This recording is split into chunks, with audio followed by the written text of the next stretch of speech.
রমজান এলেই ব্যবসায়ী চাঙা ভাব দেখা যায় বাংলাদেশ ও কলকাতা নিউ মার্কেটে।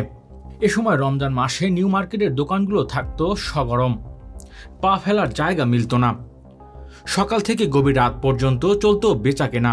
কিন্তু এবার দৃশ্যপট পুরোপুরি ভিন্ন। নিউ মার্কেটের অলিগলিতে যেন নীরবতা নেমে এসেছে, কোথাও কোনো কোলাহল নেই। এর পেছনে বড় কারণ ভারত সরকারের নেয়া কঠোর ভিসা নীতি। প্রতিবেশী বাংলাদেশে রাজনৈতিক অস্থিরতা নিয়ে মোদি প্রশাসনের প্রতিক্রিয়া হিসেবে ভারত বাংলাদেশের জন্য ভিসা বন্ধ করে দেয়। পর্যটক ও মেডিকেল ভিসাতেও কঠোর বিধিনিষেধ আরোপ করা হয়। ফলশ্রুতিতে কলকাতা ব্যবসায়ীরা পড়েছেন বিপাকে। নিউ মার্কেট, ট্রেজার আইল্যান্ড, সিম্পার মল সব জায়গায় বাংলাদেশি ক্রেতার অভাবে বেচাকেনা স্থবির।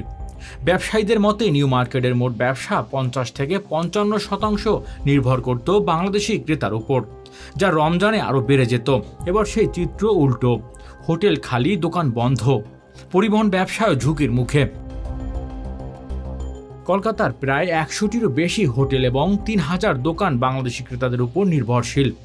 অনেকে দোকান ভাড়া চালাতে পারছে না, কেউ কেউ দোকান বন্ধ করতেও বাধ্য হচ্ছেন। ক্ষোভ জমছে ব্যবসায়ীদের মনে। বিশেষ করে পশ্চিমবঙ্গের অর্থনীতিতে এই পরিস্থিতি তৈরি করায় মোদি প্রশাসনের উপর ক্ষুব্ধ অনেকেই।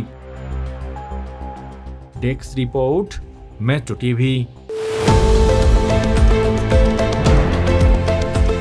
দেশের পাশে, বিশ্বের সাথে, মেট্রো টিভি।